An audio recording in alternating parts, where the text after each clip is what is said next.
este trabajo que de manera gratuita nos llega a cualquiera gobernado de Charlas de Amparo. Hola, mi nombre es José Eduardo Teiz Espinosa, esto es Charlas de Amparo y hoy con una charla muy particular. Tengo el gran gusto de contar con la presencia del maestro Óscar Velarde. Óscar Velarde, un estudioso del amparo que sin ser abogado decidió un buen día abrevar del conocimiento que a través de los múltiples videos que en Charlas de Amparo hemos realizado por muchos años, pues se puso a estudiar Derecho. Esto generó una amistad virtual con el maestro Óscar.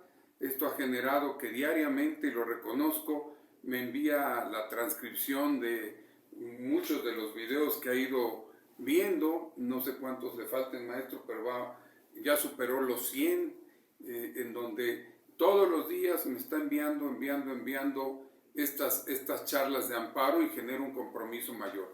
Desde luego, maestro Óscar, un honor y un privilegio contar con usted, que hace refrendar el compromiso de Charlas de Amparo en transmitir el juicio de amparo al gobernado, no solamente al especialista en amparo, que es un abogado, que estudió su licenciatura, probablemente una maestría en constitucional y amparo, y que a veces se pierde en la inmensidad del juicio de amparo, sino un ser humano que encontró la utilidad del amparo.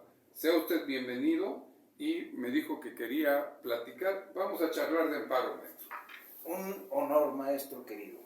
Gracias. He logrado tenerle un gran afecto y un gran respeto por este trabajo que de manera gratuita nos llega a cualquiera gobernado de Charlas de Amparo.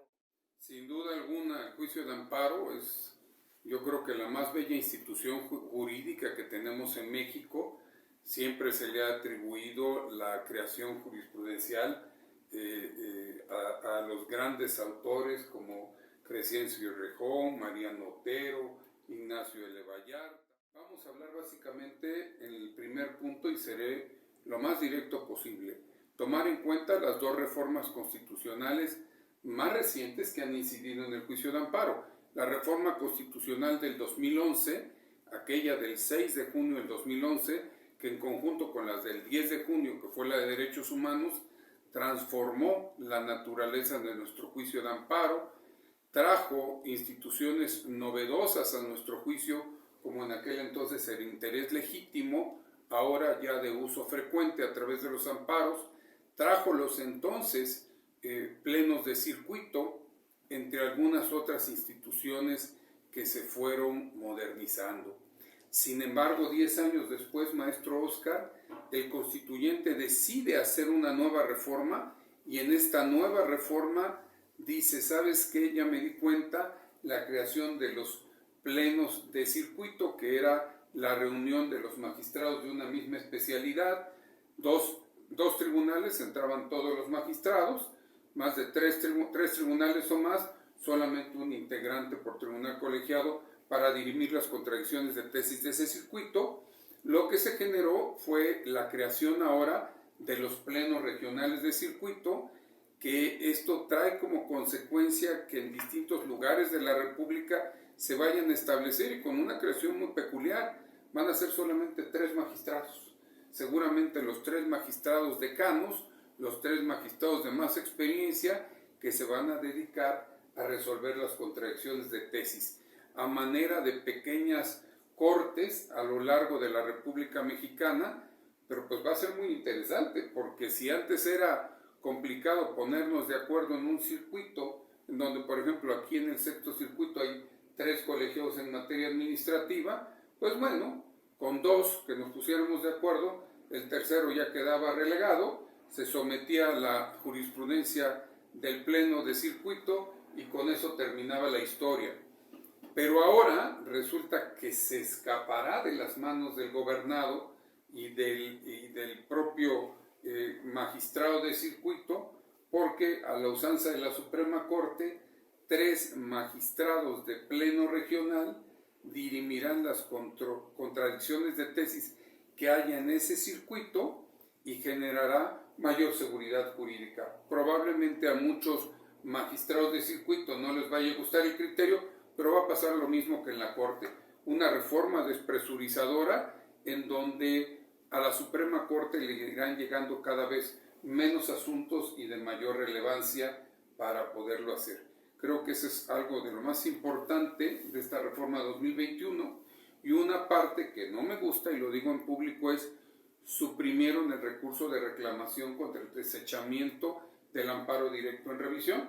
Cuando hay un amparo directo en revisión y uno plantea conceptos de duración sobre inconstitucionalidad de normas o sobre interpretación directa constitucional, conforme al 175 fracción cuarta segundo párrafo, resuelve el tribunal colegiado y en contra de esta resolución puede uno ir a la Suprema Corte buscando un amparo directo en revisión. Si era de importancia y trascendencia, lo admitía el ministro presidente. Si nos lo desechaba, podíamos ir a una sala a través de un recurso de reclamación o al pleno mismo, y examinaba si el acuerdo del presidente estaba bien dictado o no. En la reforma constitucional 2021 y posteriormente en la reforma legal 2021 se suprimió el recurso de reclamación en amparo directo en revisión. Una reforma que desde luego se antoja o se visualiza como una reforma regresiva, una reforma que le quita derechos al gobernado y que erige en un soberano al ministro presidente, quien tiene poder de decir simplemente este asunto pasa, este asunto no pasa, y no hay posibilidad de una segunda instancia en contra de su acuerdo, a pesar de que lo dicta una persona.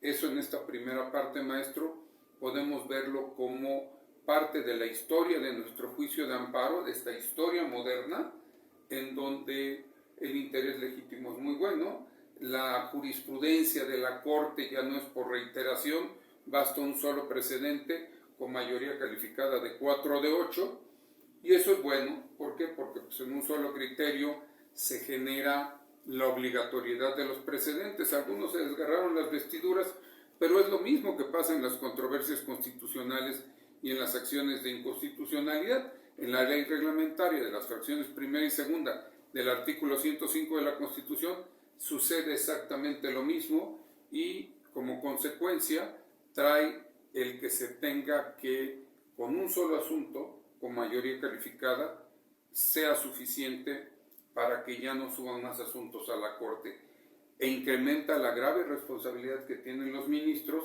porque en un solo asunto establecen la jurisprudencia y con ello rigen los destinos de todos los juzgadores y de todos los justiciables.